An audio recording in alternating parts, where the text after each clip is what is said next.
Assalamualaikum dan salam sejahtera. Saya Siti Rusna binti Muhammad, guru dari SMK Seri Manjung.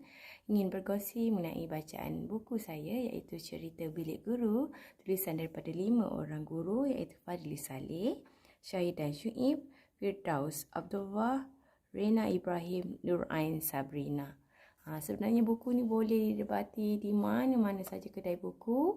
Okey, yang ini saya beli dekat Popular, so saya nak kongsi dengan semua kawan-kawan mengenai buku yang ditulis ini. Sebenarnya buku ni ditulis oleh 5 orang guru yang berkongsi cerita suka dan duka mereka semasa mereka mengajar. Okey, sepanjang diorang mengajar ni banyaklah cerita-cerita yang diorang boleh kongsikan.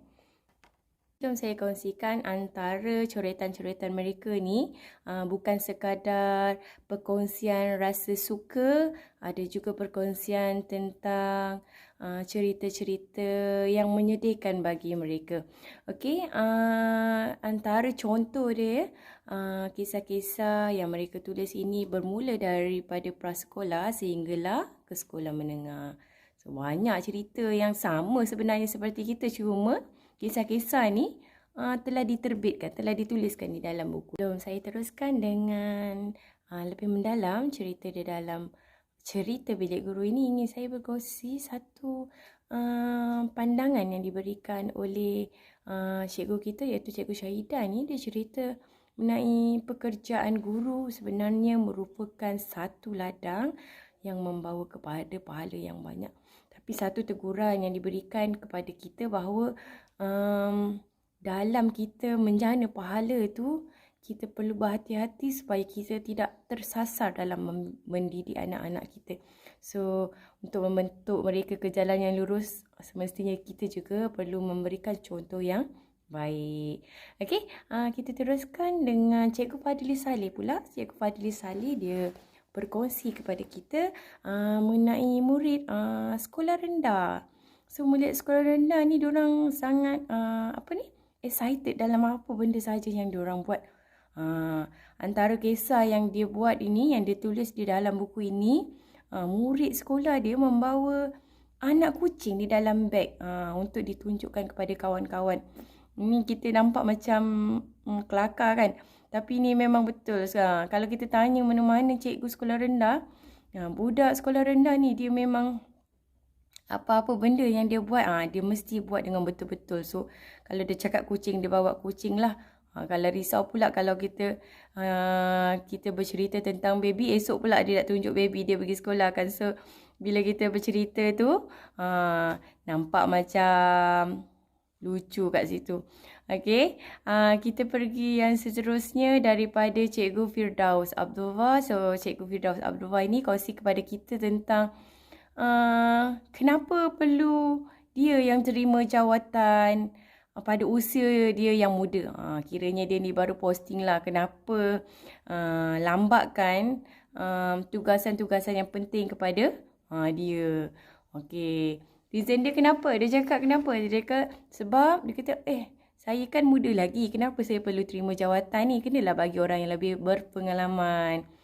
Semua orang akan cakap macam tu bila dia tidak pernah melakukan sesuatu pekerjaan. So, kita akan terima kerja kita dengan sebaik mungkin.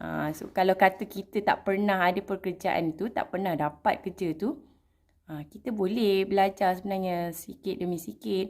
Cumanya kalau kita memang tak ada orang kata basic tentang benda tersebut, kita boleh tanya pada orang yang lebih tahu. Dari Cikgu Rina berkongsi kepada kita tentang cabaran yang mereka hadapi untuk melatih murid untuk memegang pensel dan menulis ABC.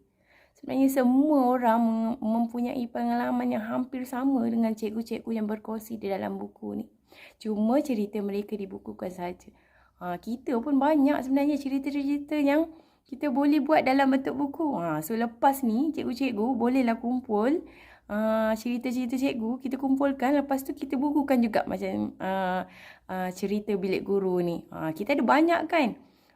Ada yang cikgu jual Tupperware, ada yang cikgu tolong hantar murid sampai rumah, ada cikgu yang tolong masak untuk murid. So, banyak sebenarnya yang kita boleh kongsikan. Cuma kita nak buang persepsi negatif orang lain terhadap pekerjaan kita ni susah. Kalau kita nak buang benda tersebut, persepsi tersebut, kita mesti tunjuk contoh yang baik lah. Apa-apa saja yang baik, kita perlu tunjukkan kepada mereka supaya mereka melihat bahawa profession kita ni profession yang bagus. Tak semestinya benda-benda yang tak elok saja nak salahkan pada kita. Okay, so saya cadangkan kepada semua guru-guru, bolehlah untuk baca buku macam ni untuk release tension. Buanglah perasaan-perasaan yang tak elok kan, negatif kan. Orang kata nak healing, boleh bawa buku ni. Boleh pergi di tepi pantai, air terjun, boleh baca selain daripada kita tengok telefon. So, teruskan dengan membaca dan kita jumpa lagi next episode. Assalamualaikum.